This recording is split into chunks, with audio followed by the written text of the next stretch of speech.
New Year, True You, Part 2.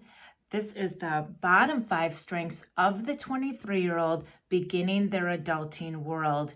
If you want to hear about the top strengths, go to my previous video and I go through their top 10 on how they do things naturally.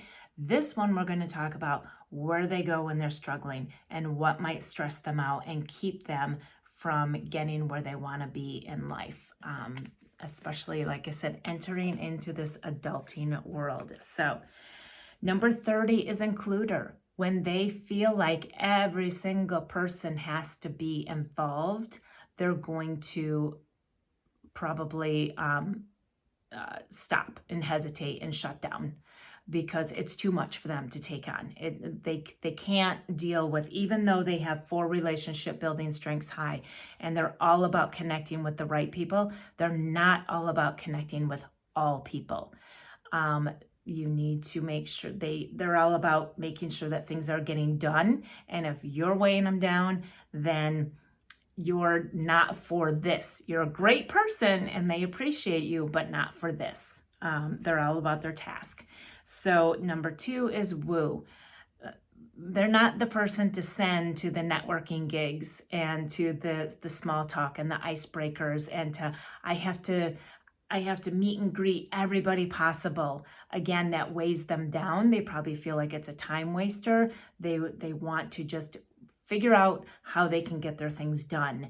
And that's what's important to them. They're very efficient and just standing around hobnobbing with people, talking about the weather and small talk about their kids and what might be going on in their life and what bar they went to. And all this stuff is not getting them where they want to be. So that's not going to be a good scene for them. Communication is number 32. So again, they're not about the chit chat. They'll talk if it has to do with getting things done. You guessed it.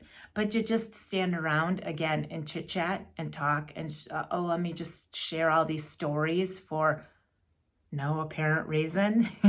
Nope.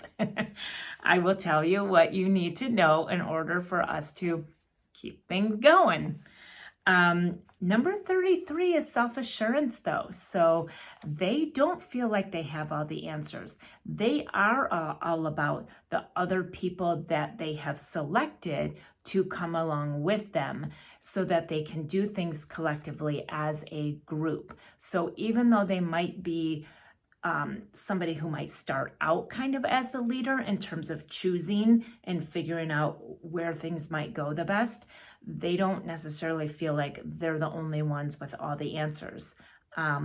They're going to open up and see what other people can contribute because they value their potential. They value their uniqueness. They value other people and how they can contribute to getting these things done.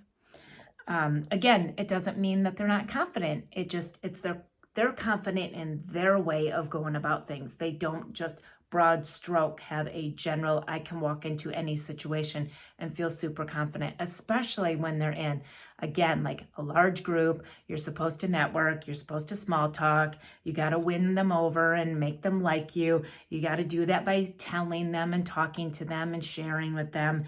That is going to be what makes them feel not confident in a situation. And number 34 is ideation. They don't waste their time daydreaming. They will not be the ones who are like, oh, but if we just like this, wouldn't that be so cool? Sure, but does it get things done? No. Then I have no time for it. So these are the things that they're going to pull them down and stress them out. So if they're starting this adulting world thinking that they need to talk things through and tap into their creativity and lean into that and come up with something completely different in terms of, when I say different, I don't mean like a different approach of getting things done. I mean different as in like a whole new idea and way of looking at things and doing the big, wide open thinking. They're more about this kind of like, we've got our plan, now we're going to get things done. So we need to honor that, and they need to, most importantly, honor that in themselves and going forward. And when you do that, this adulting thing, you got it.